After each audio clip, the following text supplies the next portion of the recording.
Así es que en esta hora la palabra fue leída y esa palabra siempre ilumina nuestras crisis, siempre ilumina nuestras distintas realidades. ¿Quiénes de los que están aquí cuando eran más chicos se subieron a los columpios del sub y baja?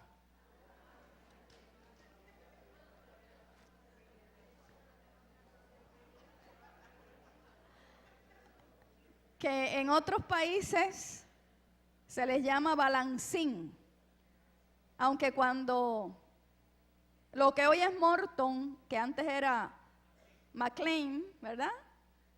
Allí había muchos sub y bajas, y había muchos columpios, y mis padres iban como recursos a las conferencias de McLean, y yo iba a los sub y bajas.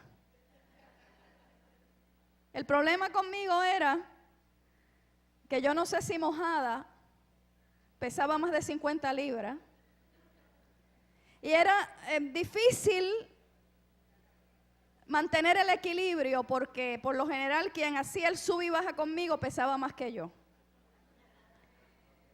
Y no era fácil mantener el equilibrio en el balancín o en el sub y baja. Había que hacer un gran esfuerzo para que se nivelara, si no el desequilibrio imperaba.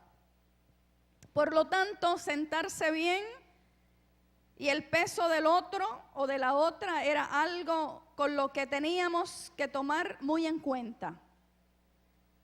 La vida es como un balancín. Hay que intentar el equilibrio entre diferentes fuerzas y tendencias que siempre nos rondan. Ante variadas definiciones de lo que es una crisis, la palabra griega para crisis significa separación, significa distinción, ruptura, selección o elección. También desenlace y resolución de un conflicto. La crisis, mis amados hermanos y hermanas, nos sacude y amenaza el equilibrio interior, no solo de la persona. La crisis puede sacudir y poner en cuestión a una sociedad entera, a un país entero. La crisis se da cuando el equilibrio anímico y emocional son alterados. Es decir, cuando los mecanismos que nos estabilizaban no funcionan al presente.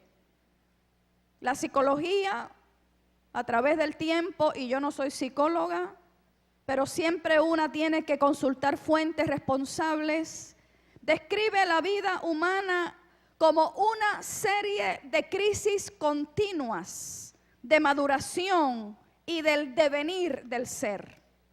Dicen aquellos que estudian la conducta humana que las crisis están descritas como normativas y de ruptura. Las normativas son esas que vienen con cada ciclo de la existencia. Crisis de nacimiento, crisis de la pubertad, crisis de la mitad de la vida, crisis de la jubilación, crisis de la vejez y crisis del final de la existencia. Estas son parte del crecimiento humano, son inherentes. Si usted camina, habla, oye, respira, le palpita el corazón, usted está vivo, usted está aquí, usted ha pasado por todas estas etapas o está transitando alguna de ellas.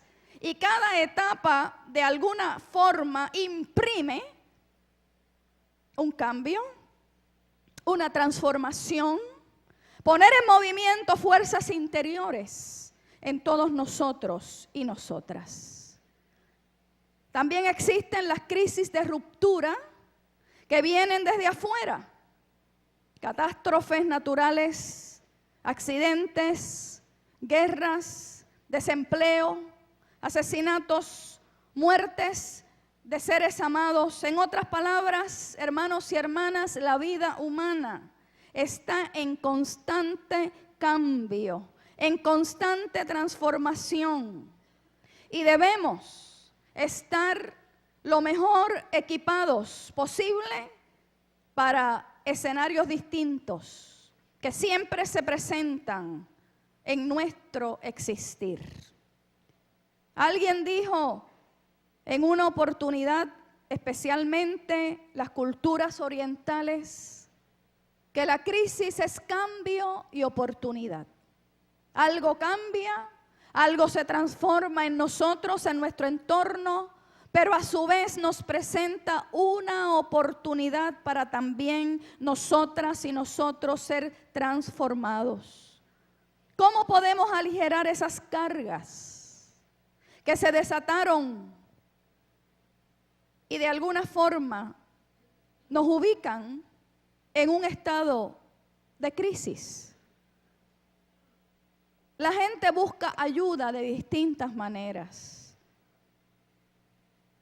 En los médicos, en los terapeutas, desde los recursos propios. Hay gente que tiene una resiliencia increíble y que rebotan y que de alguna manera vuelven y se ponen de pie. Sobre todo los que estamos aquí en esta mañana afirmamos que el camino de la fe, que el camino de la oración, que el camino de la Sagrada Escritura es una oferta de gracia ante toda crisis humana. Lo cierto es que toda crisis cambia algo en nosotros y en nosotras. Lo cierto es que toda crisis nos cuestiona algo en nosotros y nosotras. ¿Quiénes somos?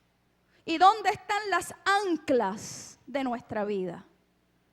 Y en medio de ese desequilibrio, la persona siempre tratará de buscar un nuevo equilibrio. Es por eso que la crisis la debemos ver como una oportunidad para volvernos a estabilizar. El desafío, el reto, si usted quiere, el problema tiene una solución apropiada. Yo tenía una abuelita que pastoreé hace muchos años que me decía y nos decía, si algo tiene solución, ¿por qué te preocupas? Pero ella no lo dejaba ahí. Y nos decía en su sapiencia, y si no tiene solución, ¿por qué te preocupas? Entonces, tú sabes, le tienes que dar cabeza al asunto. Para el místico Johannes Tauler, la crisis es la oportunidad de que Dios nos guíe hacia el fondo de nuestra alma.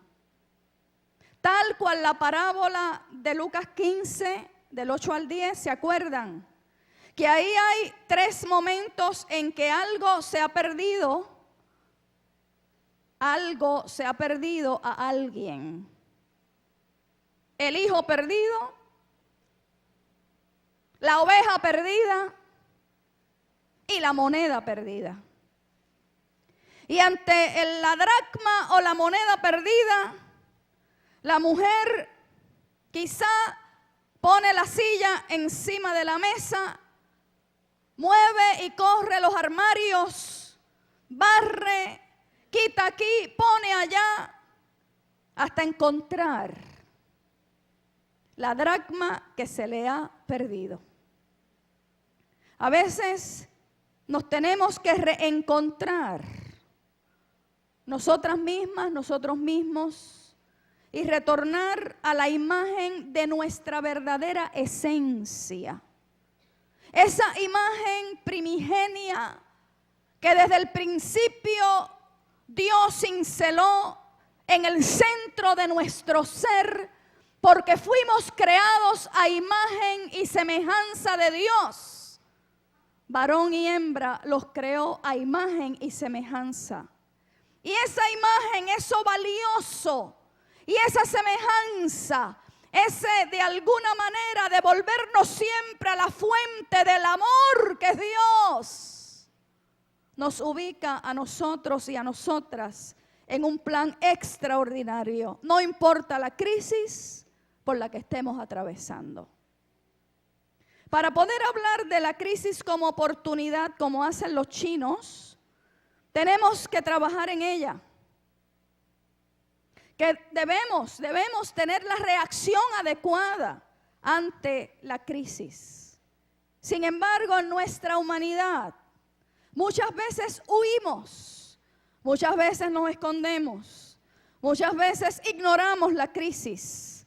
Es el elefante blanco sentado en la mesa y nadie lo ve, o sentado en la sala y nadie lo ve, pero es tan grande como es el elefante, está ahí y siempre nos está enviando un mensaje. Quien deja que la crisis se le acerque, le hable, se preguntará siempre, ¿qué debo aprender de esta situación?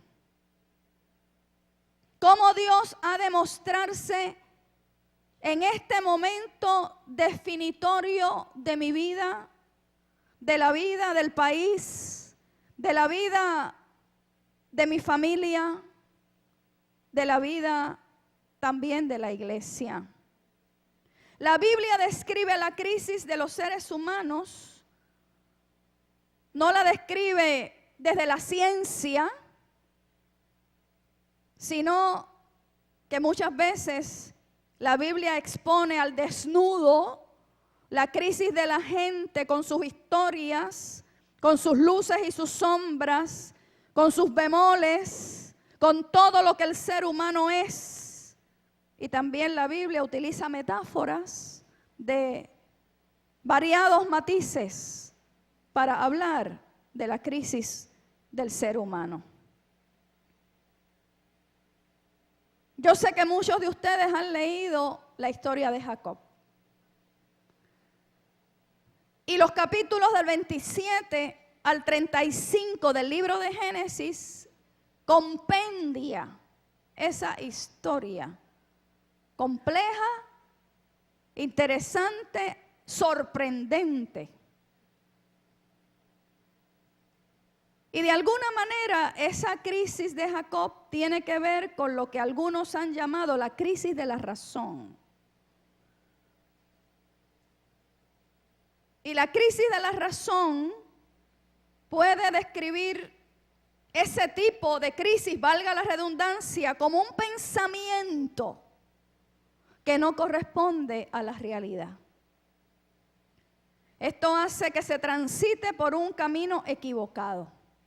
Y Jacob representa un pensamiento que de alguna manera discurre por el engaño, por las trampas, por las mentiras a los otros, a los miembros de su propia familia para satisfacer las necesidades propias. Y eso está ahí como un espejo. Porque no es la crisis solo de Abraham, Isaac y Jacob con toda su descendencia, sino que en ellos se miran y nos miramos muchas familias de la tierra. Jacob es un hombre con sombras y con luces. Hay lados oscuros en su vida, hay lados luminosos en su vida. Y es la persona que el texto bíblico describe como lista, sagaz, rápido en su pensamiento para engañar, para poner ardides. Con su aguda inteligencia saca ventaja de su hermano Esaú. Sacó provecho en un momento de fragilidad y de flaqueza de su gemelo. Y engañó a su padre Isaac. Con la bendición de su madre,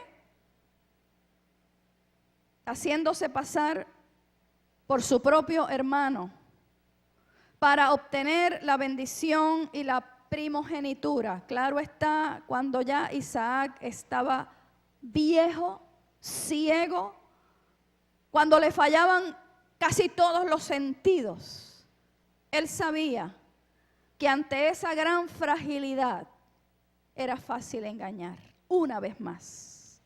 Sin embargo, quien engaña y realiza ardides en su propio beneficio termina en una gran crisis. Por eso no nos hemos de asombrar cuando tantos gobiernos en el mundo están en una hecatombe y en una gran crisis. Jacob empieza a tener miedo, por lo que dice la Escritura, huye, huye al desierto. Y allí tuvo un sueño con la escalera celestial, ¿se acuerdan? Y algo nuevo en ese sueño se inserta en el camino de su vida. Y es que Jacob entró en contacto con todo ese cúmulo de pensamientos quizás inconscientes. Ángeles subían, dice el texto, ángeles bajaban y allí estaba Dios. Porque Dios siempre está en tu crisis. Dios siempre está en mis crisis. Dios no nos abandona. Y si se tiene que valer de un sueño, si se tiene que valer de lo que Él quiera, Él lo hace. Pero Él siempre va a tender un puente de comunicación contigo y conmigo en medio de las grandes crisis de nuestra vida. Y en medio de todo eso, fíjense la palabra que el Señor le dijo a Jacob. En medio de su huida, en medio de un momento cuando sus sombras eran más que sus lados luminosos, le dijo: yo estaré contigo y te protegeré donde quiera que vayas y haré que vuelvas a esta tierra, porque no te abandonaré hasta que haya cumplido lo que te he prometido. Es sorprendente la paciencia de Dios para con sus hijas y con sus hijos. Es sorprendente cómo Dios apuesta, en el buen sentido de la palabra, al plan divino, a la promesa que ha hecho. Y así sucedió con un Jacob que por sus trampas, por su pecado, por su crisis tras crisis, casi siempre en el precipicio, pero nunca Dios lo dejó, nunca Dios lo desamparó. Luego ustedes saben que el que engañaba fue engañado. Porque la vida te da sorpresas, sorpresas te da la vida. Y Labán le salió listo a Jacob. Y tuvo que servirle 14 años para poder tener a Raquel como esposa. Pero eso es un cuento muy largo y estoy tratando de ser breve en esta mañana. Tenía que regresar ahora Jacob a la tierra de sus padres, porque esa era parte del plan del Señor. Tenía que reencontrarse con su hermano Esaú, a quien tanto daño le había hecho, porque así lo había dispuesto Dios. Jacob, como dije, había huido, salió huyendo de una crisis familiar que él mismo con su mamá urdió, construyó, y entonces luego no tuvieron las rodillas ni el temple para enfrentar lo que ellos mismos habían creado, y arrancó en fa. Sin embargo, en algún recodo del camino, a la corta o a la larga, Jacob tenía que enfrentar a su hermano y ya la huida no era una opción. Pero antes de llegar cara a cara con Esaú, sucedió un evento crucial que está prácticamente narrado ahí en el capítulo 32, los versículos del 22 al 32, que solo leímos de ahí un solo versículo. Esa noche, dice esa breve historia, que Jacob luchó con alguien, cuerpo a cuerpo. Ya había decidido de alguna manera no evadir, no huir, sino enfrentar. Y en esa lucha, cuando usted comienza a leer, se da cuenta que ninguno de pronto, a primera fase, podía vencer. Hasta que el ángel prototipo de Dios en esa lucha se dio cuenta que no había otra manera de vencer a Jacob. Y dice la historia que le tocó o lo tocó en la articulación de la cadera. Y en otras palabras, lo dejó cojo. Que nadie piense que de las crisis y de las luchas, incluyendo las luchas que nosotros sostenemos con Dios, porque hay veces que nos creemos que podemos luchar con Dios y contra Dios. Y contra Dios nadie puede luchar.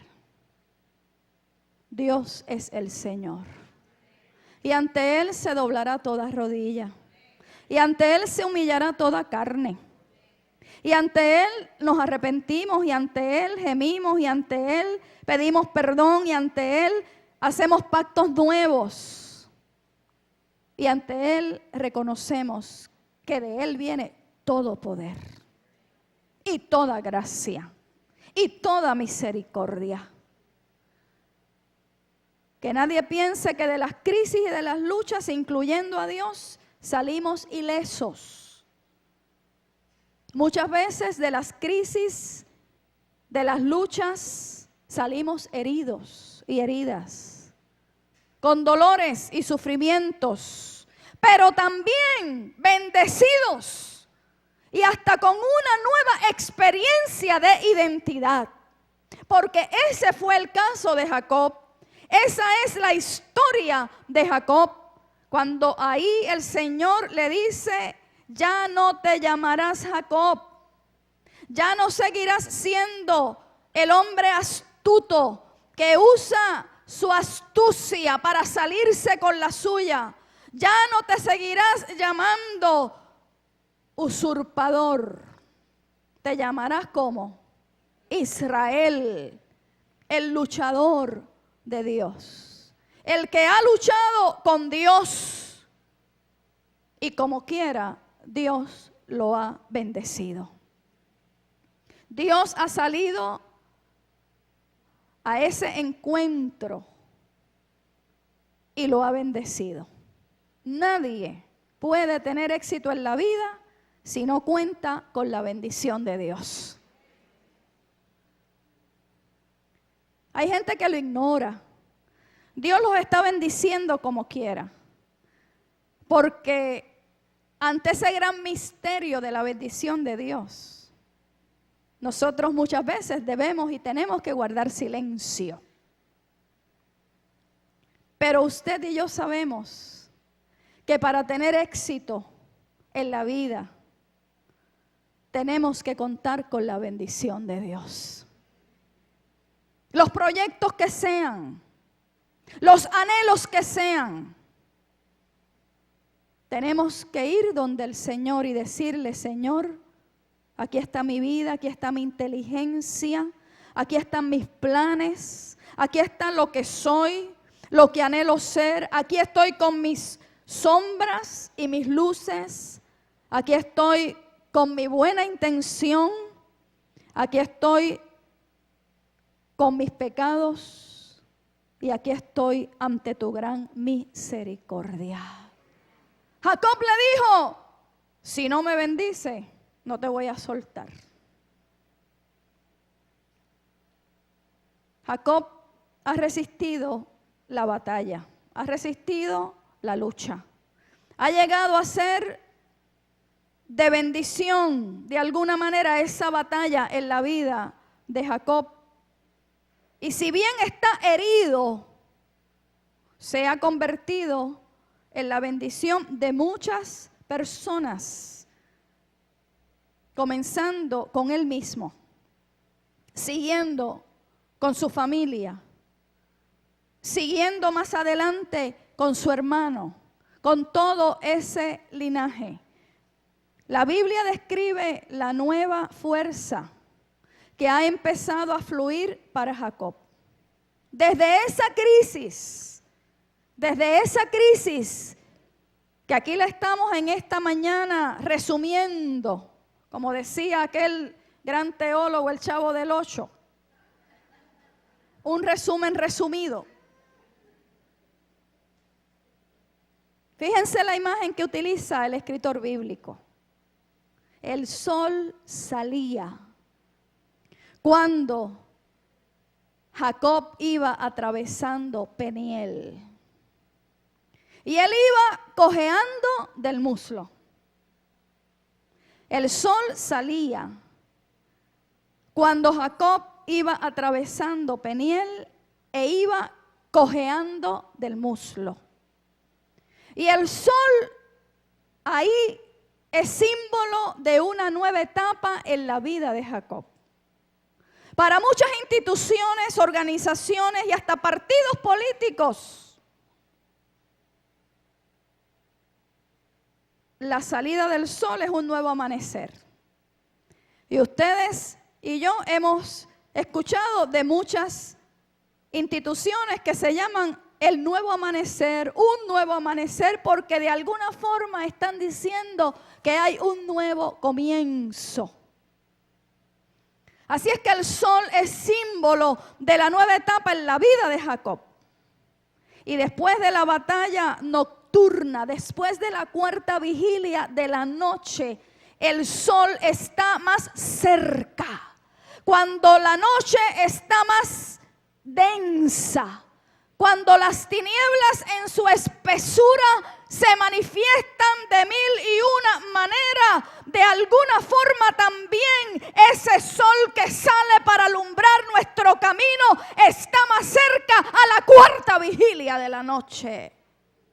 Y usted y yo lo sabemos y lo hemos sabido en momentos pasados.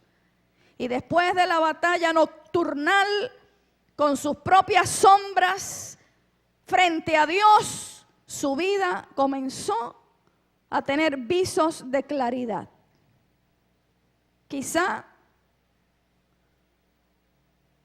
la cojera, la cadera descoyuntada, está apuntando a que la fuerza física se ha visto disminuida, se ha visto lastimada. Cuando hay gente que ha estado bajo unos estresores monumentales, cuando hay personas que han tenido que enfrentar crisis mayúsculas, terribles, muchas veces la salud, el cuerpo habla de mil formas. Y en el caso de Jacob, quizás ahí hay una simbología, lastimado en su fuerza física, pero su fuerza anímica y su fuerza espiritual se han consolidado. Porque ahora está preparado para encontrarse con su hermano. Ahora está preparado para dar rostro a su familia, a la vida, a todo lo que aún resta por hacer y por realizar. Así es que, hermanos y hermanas, en las crisis y en esta crisis de Jacob, ha dado un gran paso hacia la madurez y se ha colocado en el propósito primigenio, ese propósito que Dios siempre tuvo para él. Y Dios siempre tiene un propósito para nosotros.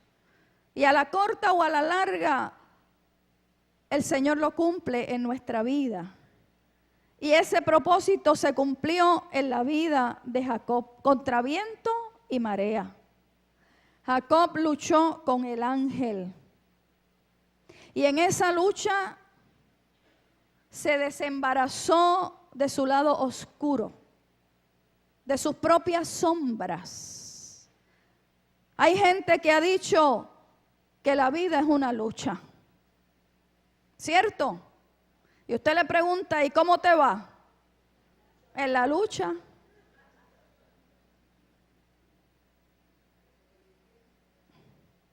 Y allá el autor de la guaracha del Macho Camacho, Luis Rafael Sánchez, dijo que la vida es una cosa fenomenal.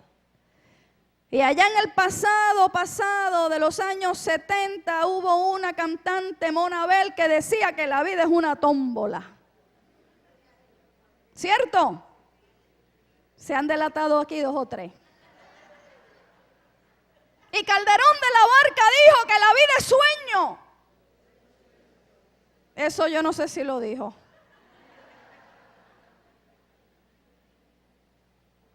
Pero para mucha gente la vida es una lucha. Y para Jacob obviamente fue una gran lucha. Y las personas que piensan salir airosas y victoriosas sin luchar, se quedan estancados. Hermano y hermana, hay bendiciones que hay que lucharlas. Hay bendiciones que nos traen de bruces a la presencia de Dios, a los pies del Señor. Hay bendiciones que para usted poderlas alcanzar se tiene que sentar con los afectados para tener diálogos transparentes y de frente. Hay bendiciones que requieren de nosotros gemir, buscar, tocar, ser valientes.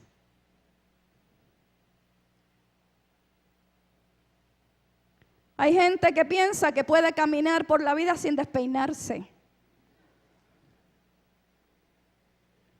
¿Sí o no? Hay gente que piensa que pueden caminar por la vida sin que el pétalo de una flor les toque. Esos van a despertar ya mismo. Porque a veces nos despeinamos de verdad. Y ni con blower, ni con gel, ni con los aerosoles mega nos podemos poner otra vez los cabellos en su sitio. Tenemos en Jacob un luchador herido. ¿Cuántos luchadores heridos hay aquí? Hace un tiempo atrás le hablaba a una hermana de un librito muy bueno de Henry Nouwen que se titula El curador herido. Y tenemos en Jacob un luchador herido, pero bendecido. Bendecido. Y usted puede preguntar, pero desde la herida se puede ser bendecido. ¿Ustedes mismos pueden dar la respuesta? Pues claro que sí. Desde esas heridas el Señor nos bendice. A veces usa la herida para bendecirnos, pero muchas veces a pesar de la herida está la bendición de Dios. Y Dios no nos deja, no nos desampara, nos toma de la mano y derrama sobre nosotros su bendición. Ahora Jacob camina con más cautela. Está herido en su cadera. está descoyuntado. Antes caminaba o volaba como gacela. Volaba a su antojo, hacía lo que creía que era correcto, o sabiendo que era incorrecto, como quiera, decía, yo me salgo con la mía. Pero llegó un día que no pudo seguir en ese camino, porque Dios, de alguna forma, lo puso en su lugar. Camina con más cautela. Ahora Jacob es más humilde. No puede ir como antes, bajo sus impulsos y su propia voluntad. Dios lo ha alcanzado con su pedagogía. Dios tiene su pedagogía, hermanos y hermanas, ¿sí o no? La pedagogía divina no es la pedagogía nuestra. La disciplina divina no es la disciplina nuestra. Pero Dios siempre tiene su manera de hacernos entrar en causa, en razón. Y aquí tenemos una historia donde con esa disciplina y esa pedagogía bañada y bautizada de la gran misericordia de Dios, hay un hombre que trastornó su camino para bien, que de la crisis grande y profunda pudo derivar grandes lecciones también. Y ahora puede comenzar una nueva etapa. Puede enfrentarse a un nuevo momento. Y aunque herido, bendecido también por Dios. Hay mucha gente herida en Puerto Rico. Hay mucha gente en este momento y familias atravesando valles de lágrimas, de pruebas, de situaciones difíciles, de crisis con letra mayúscula. Pero yo quiero decirte en esta mañana, el Dios de Jacob está con nosotros. Muchas veces decimos, el Dios de Abraham, el Dios de Isaac y el Dios de Jacob. Y muchas veces oramos y decimos, Señor, y oramos en el nombre del Dios de Abraham y Sara, en el nombre del Dios de Isaac, en el nombre del Dios de Jacob. Y lo decimos así, sin traer a la memoria la historia de esa gente. Pues el Dios de Abraham, de Isaac y de Jacob estuvo con ellos en las altas, en las bajas, con sus lados luminosos, con sus lados oscuros, con todos sus pecados y con todas las gracias que también Dios derramó. Y el Dios de Abraham, de Isaac y de Jacob, por cuanto es el Dios de las promesas, en medio de toda la humanidad compleja de ellos, fue fiel a su promesa. Y en medio de esa gran realidad nuestra, que muchas veces la queremos ignorar, soslayar, esconder, el Señor nos dice en esta mañana, no la ignores más, no ignores más tu crisis familiar, no ignores más tu situación, no ignores más lo que tienes que hacer y decidir en esta hora. Sé valiente, dale rostro a la situación, tómale la mano a Dios y pídele al Señor que te bendiga. Jacob era siempre un atrevido. Pero en ese atrevimiento de decirle al ángel de Jehová, si no me bendices, no te suelto. Si no me bendices, no te vas. Pues yo no soy tan atrevida como Jacob. Pero sí le digo al Señor, y tú se lo dices también, Señor, necesito tu bendición. En otras palabras, necesito tu aprobación. Claro está. Si yo le estoy pidiendo a Dios bendición y aprobación es porque lo que he decidido hacer está en armonía con el plan de Dios, con los propósitos de Dios. Porque no voy a ser tan atrevida, ni usted tampoco, de pedirle bendición de Dios a proyectos que están al margen de su voluntad. Señor, bendice los esfuerzos que en esta hora estamos haciendo. Usted ahí como familia, usted ahí como ciudadano, también pídale al Señor que nos bendiga como país. Pero a la misma vez, con ese suspiro, le decimos al Señor, enséñanos a hacer las cosas bien. Enséñanos a pensar correcta y adecuadamente para estar a la altura de los tiempos y del momento histórico que nos ha tocado. Junto con la bendición siempre hay una gran dosis de responsabilidad nuestra. Y que tú puedas decir en esta mañana, como dice, y ya culmino en esta hora, ese versículo 31 del capítulo que leyó María Luisa. ¿Cómo es que decía ese momento? Que cuando Jacob estaba pasando por Peniel, o sea, había atravesado la gran lucha, el gran enfrentamiento, el gran encuentro con Dios, salió el sol. Hubo un nuevo comienzo en su vida. Que así sea para ti, que así sea para tu familia, que así sea para nuestro país, que así sea para la vida de esta iglesia y de todas las iglesias en nuestro amado